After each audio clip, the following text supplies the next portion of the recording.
Hi, and welcome to this demonstration of the collaborative authoring capabilities of PowerPoint 2010. We're going to take a look at the common authoring scenarios of PowerPoint between two different users who are editing the same document at the same time.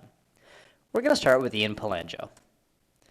Ian goes to his SharePoint workspace for collaborative documents, and picking a PowerPoint, he can edit, view in the browser, or open it up in the PowerPoint client, which is where Ian does his best work with the full features of the product. The document will download from SharePoint and open up in the thick client PowerPoint. In this case, we can see that Ian has a fourth coffee presentation available for editing, just like he normally would. And the graphics and the screens load in from the SharePoint site. Now Ian wants to make a few changes to this.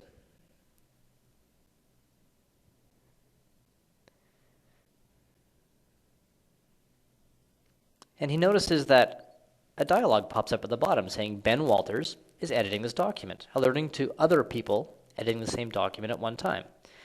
And through Ben's name from the status bar, he can communicate through instant messaging, see his presence, make a phone call, or send an email to Ben.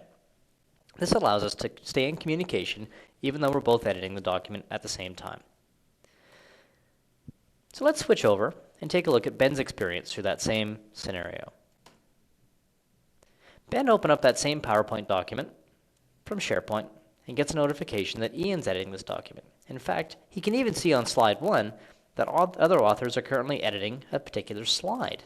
So there's some subtle information being presented back to the authors around what's happening throughout the document.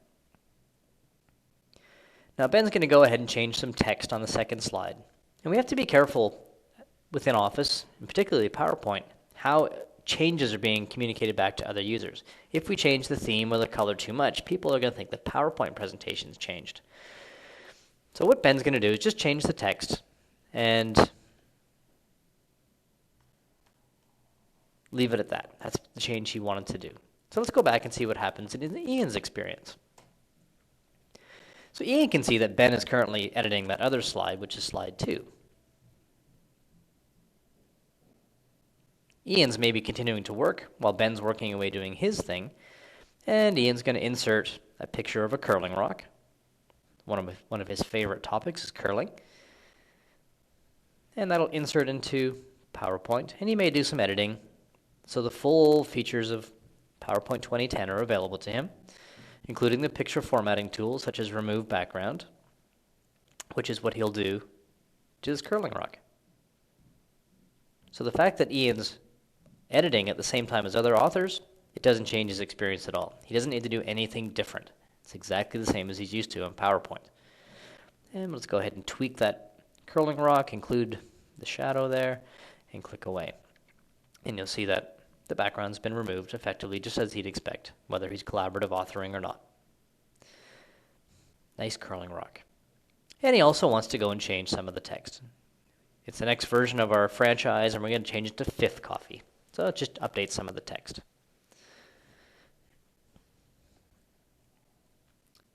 And then Ian goes up and he presses Save, as he would normally do once he makes some substantial changes to a presentation.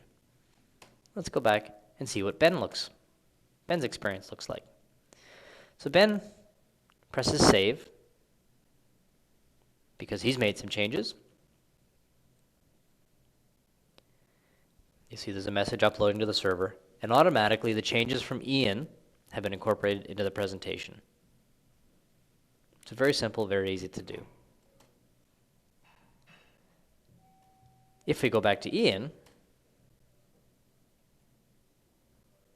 when he presses Save, as he did a second ago, he also gets a notification because he waited that there's updates available. So some subtle feedback that there's been changes to the presentation, and by pressing Save, the text will be incorporated automatically. And because he hasn't accepted this dialog before, it says there's been changes to your presentation, and you can compare the changes using the File tab to look at what has been changed since the previous time. So for both users, you can see that the experience was no different than what they'd normally do to go in and edit a PowerPoint, except it happened at the same time. There's some subtle information back to the authors about what's changing and where. And it's quite a good experience to go ahead and have multiple people edit the same document at the same time. Hope that was a good summary of PowerPoint collaborative authoring. Good luck with it. See you in the next show.